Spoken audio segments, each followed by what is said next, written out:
सर्वांना नमस्कार। आज ग्राहक पंचायत महाराष्ट्र शासन आणि जिल्हा शाखा सातारा आणि अजून अन्न नागरिक पुरवठा ग्राहक संरक्षण जिल्हाधिकारी कार्यालयाच्या वतीने ग्राहक दिन आपण आज साजरा करत आहे।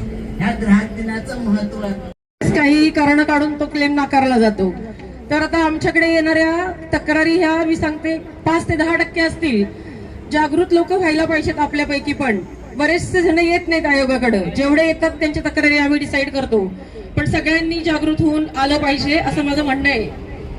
आणि आता हे डिजिटलचं म्हणावं तर आपल्या ग्राहक कोर्टाकडे तेवढं इन्फ्रास्ट्रक्चर नाहीये की तशी सुविधा आता आहे की ऑनलाईन तुम्ही घरी बसल्या तक्रारी दाखल करू शकता आणि ग्राहक तुम्ही एका कागदावर सुद्धा तक्रार दाखल करू शकता। पावती आणि बाकीचं जे काय प्रूफ असतील तुमच्याकडे त्याच्यासोबत तुम्ही दाखल करू शकता। पण तुम्ही घरी बसल्या कुठेही खेडेगावामधून सुद्धा तुम्ही ते तक्रार दाखल करू शकता ऑनलाईन आपल्याकडे, आणि सगळे डॉक्युमेंट्स तुम्ही ऑनलाईन दाखल करू शकता। पण ही जागृती होणं गरजेचं आहे। कॉलेजमध्ये हाच कार्यक्रम त्यांनी घेतला होता। खूप कौतुक आहे। आपण सर्व महिलांचं, सगळ्यांचं, जेंट्स, आपण सगळे जे आहेत ते आपण ग्राहक म्हणूनच आज आहोत। ग्राहक म्हणजे नक्की काय, कुठल्या वस्तू कशा घ्यायच्या, कशा खरेदी करायच्या, किंवा का घ्यायच्या, किंवा ऑनलाईन का मागवायचं, काय नाही।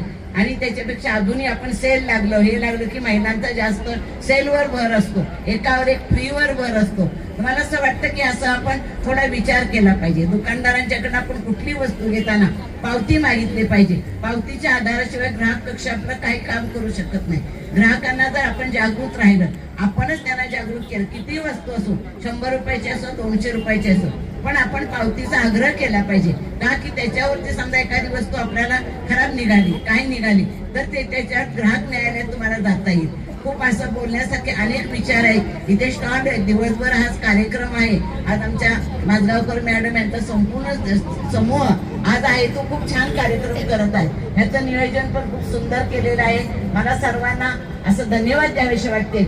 असे कार्यक्रम सगळ्या ठिकाणी व्हावेत। पण आजची जी जागेची निवड आहे ते खूप सुंदर आहे। मागच्या वेळेला आम्ही गेलो होतो तर ग्राहक भवन मध्ये कार्यक्रम झाला होता, पण आज असा मोठा जनसमुदाय, इथं गाणे येणारे लोक आहेत की त्यांना वाटतं इथं काहीतरी कार्यक्रम चाललाय किंवा काय आहे, जाऊन डोकावून बघतील। इथं वेगवेगळ्या योजना आहेत, या योजनाचा सुद्धा ते फायदा घेतील आणि वाचन होईल त्यांचं, त्यांना माहिती मिळेल।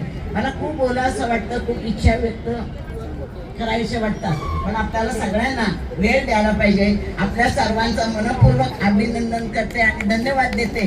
ताईंनी आम्हाला बोलवलं, दोन्ही ताईंनी, गावकर ताईंनी सांगितलं तुम्ही या म्हणून। अशा कार्यक्रमाला मला यायला मिळालं, मला संधी मिळाली। पाटील मॅडमांनी सर्वांचं अभिनंदन करते आणि त्यांनी जिल्हा ग्राहक तक्रार निवारण आयोगामध्ये तक्रार दाखल करू शकता तिथे।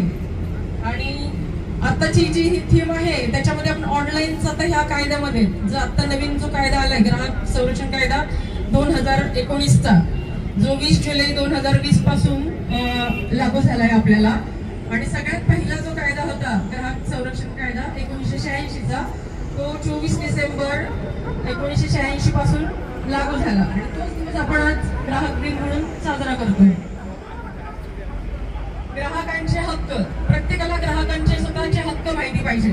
आपल्याला वस्तू निवडीचा हक्क आहे, माहिती घेण्याचा हक्क आहे, सुरक्षिततेचा हक्क आहे की एखादी वस्तू आपण घेतली आणि ती वस्तू आपल्यासाठी सुरक्षित आहे का, त्याच्याने आपल्याला कुठला धोका होतोय का वगैरे, हे सगळं बघणं आपलं कर्तव्य आहे।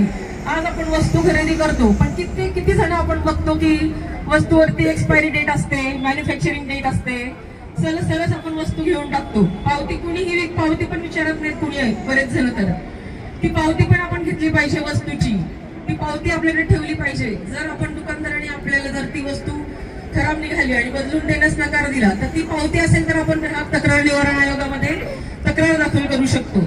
आपल्याला ती वस्तू खराब लागली आहे तिथून आपण 2 वर्षाच्या आतमध्ये, म्हणजे कॉज ऑफ ऍक्शन तयार झाल्यापासून 2 वर्षाच्या आतमध्ये आपण ग्राहक तक्रार निवारण आयोगामध्ये तक्रार दाखल करू शकतो। जिल्हा ग्राहक तक्रार निवारण आयोगाला 50 लाखापर्यंतच्या केसेस डिसाईड करण्याचा अधिकार आहे। तर आपलं कन्सिडरेशन तेवढं पाहिजे 50 लाख। समजा आपण एखादा फ्लॅट घेतलाय 40 लाखाचा, त्याच्यामध्ये बिल्डरने आपल्याला सुविधा करून दिलेल्या नाही आहेत काही, तर आपण ते ग्राहक तक्रार निवारण आयोगामध्ये ती तक्रार दाखल करू शकतो आपण त्याची। आणि तसेच इन्शुरन्स